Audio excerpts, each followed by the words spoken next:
Hola gente, esto no va a ser un video de derecho romano, sino un video basado en una investigación que realicé a lo largo de varios años sobre la vida de Jesús, la doctrina de Jesús y la ocupación romana en la región de Israel-Palestina en el siglo I de nuestra era.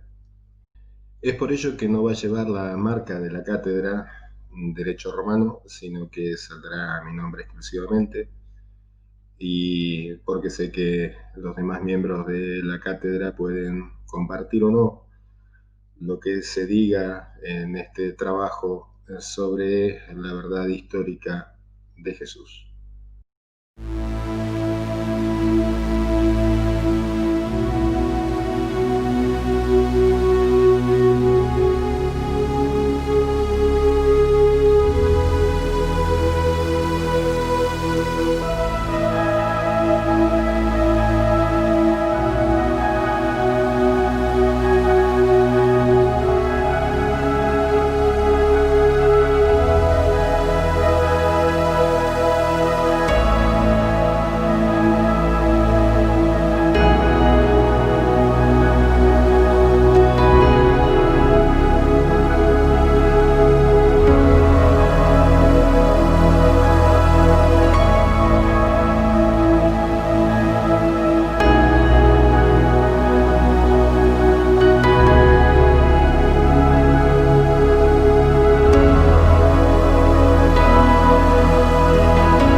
Para ser honestos, los historiadores de la época no mencionan directamente a Jesús, ni hacen un estudio pormenorizado de su existencia.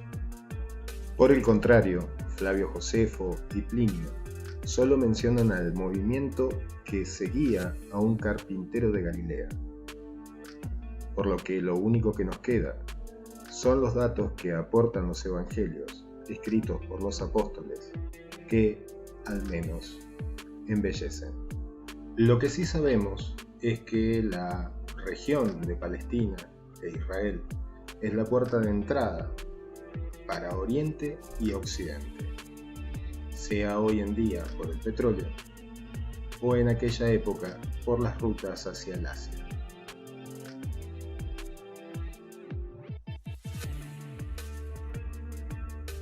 A modo de repaso histórico, el pueblo hebreo fue conquistado y deportado por el imperio babilonio, luego fue conquistado por el imperio de Alejandro Magno y por último, llegando a la época de Jesús, por el imperio romano. Del cautiverio en Babilonia surgieron dos de las sectas en que se dividía el pueblo hebreo en aquella época: los fariseos y los saduceos. Cuando los griegos conquistaron Israel o Palestina, colocaron a gente de su cultura a controlar incluso el templo, influyendo y obligando a los hebreos a adorar a los dioses paganos. Es por ello que un grupo se fue de la región hacia Qumran, siguiendo a un líder que se conocía como el Maestro de Justicia. Ellos fueron los esenios. Estos esenios se alejaron con el objetivo de preservar la religión hebrea y los principios y la ley fuera del alcance o de la influencia de los conquistadores griegos.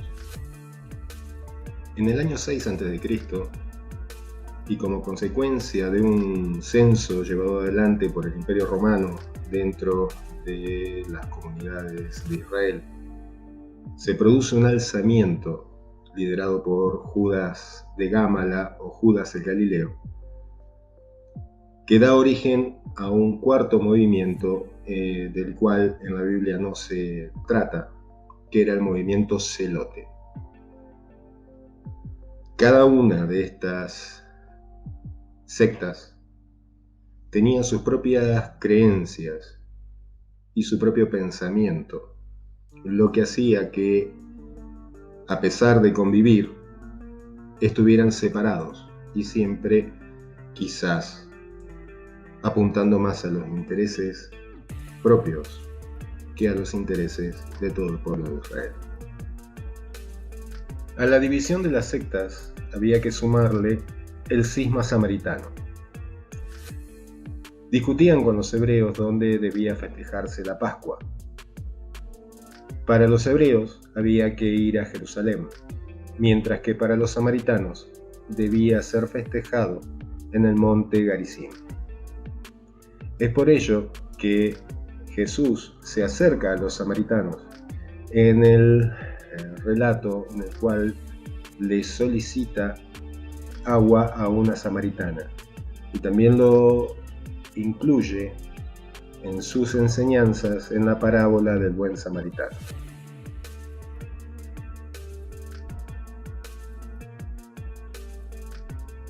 La ocupación de Roma, de manera efectiva, se da cuando Pompeyo, el mismo que se enfrentara posteriormente a Julio César, coloca en el trono de Israel a Antípatro, padre de Herodes el Grande.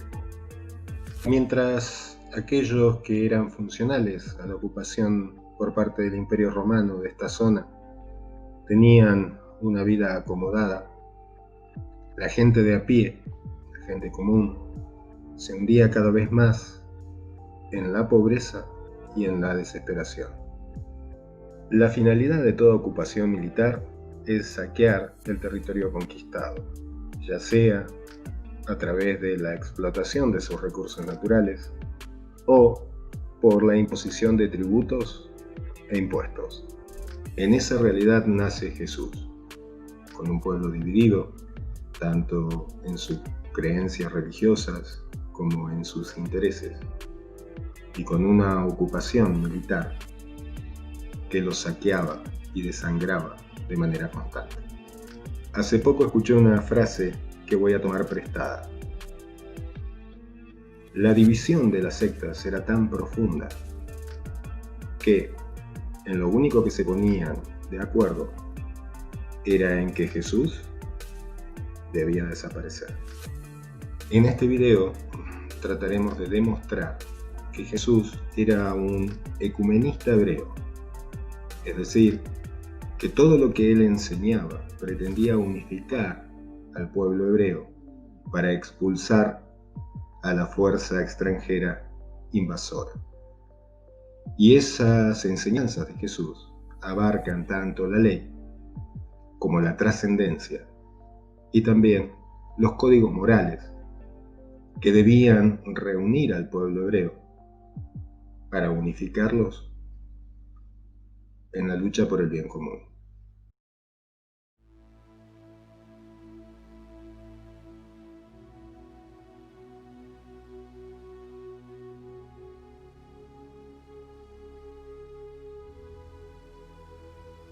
Los fariseos creían en la existencia del alma humana y también en su inmortalidad. Creían en un cielo y en un infierno para después de la muerte, como premio al alma que se había mantenido justa. También creían en el libre albedrío combinado con el destino. Algunos dicen que esa combinación partía de la idea de que algunas personas nacían predestinadas a tener un cierto rol en la vida y que sus elecciones no eran libres, es decir, el destino. Mientras que otras personas eran totalmente libres de hacer lo que quisieran. Para otros, esa combinación implica que el libre albedrío combinado con el destino, es decir, tengo la posibilidad de elegir, tengo la posibilidad de decidir, pero cualquiera que sea mi decisión o mi elección, está dentro del plan de Dios, por lo que al estilo de la película Matrix, la libertad es solo una ilusión. También creían los fariseos en la resurrección de la carne, la resurrección de los muertos, al momento del fin del mundo. Cualquier parecido con la doctrina católica corre por mi cuenta.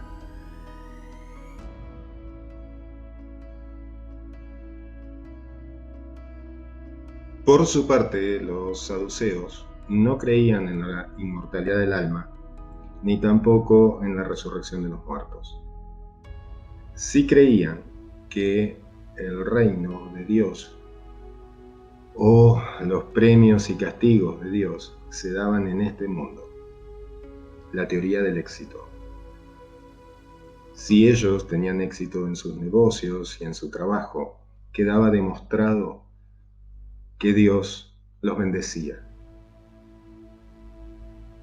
Por otro lado, si había pobreza o quebrantos, también era voluntad de Dios y era un castigo por no hacer las cosas bien.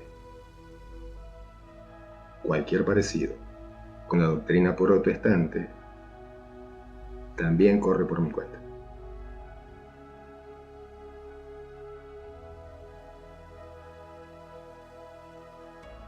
Por su parte, los esenios tenían un código moral muy alto, al punto que tenían prohibido mentir, y aquel que era pescado mintiendo o levantando falso testimonio era expulsado de su comunidad sin más. Asimismo, creen en la reencarnación y no en la resurrección. En realidad, cuando hablamos de reencarnación, debemos hablar de reencarnación y retorno. Esto es que las grandes almas reencarnan, mientras que las almas comunes retornan, con el objetivo de aprender y elevarse aún más para volver al Padre. Los esenios y los fariseos se distinguían también respecto al Sabbat, el día del descanso, el día del reposo.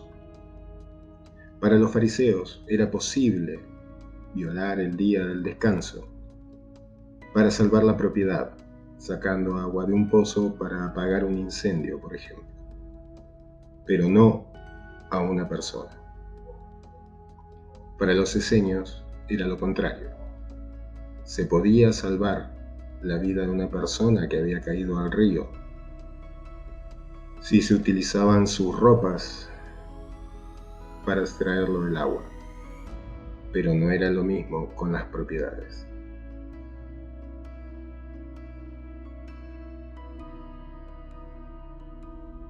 Por su parte, el movimiento celote sostenía que el único rey de Israel era Dios y que todos los demás debían comportarse como hermanos.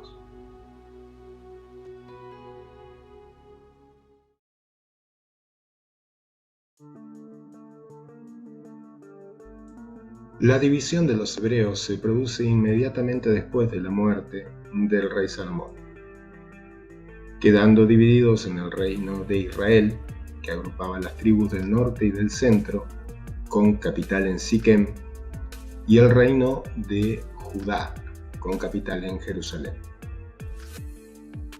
Esa división del pueblo hebreo provocó, o permitió más bien, la conquista por parte de potencias extranjeras. De eso estaba convencido Jesús, y lo dice de manera velada cuando afirma que todo reino dividido contra sí mismo es asolado.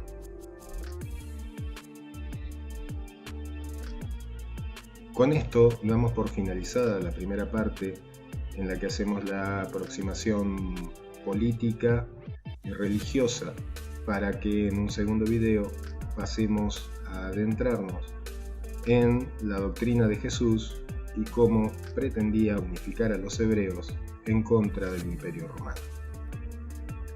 Como siempre les digo, sigan cuidándose. Un abrazo.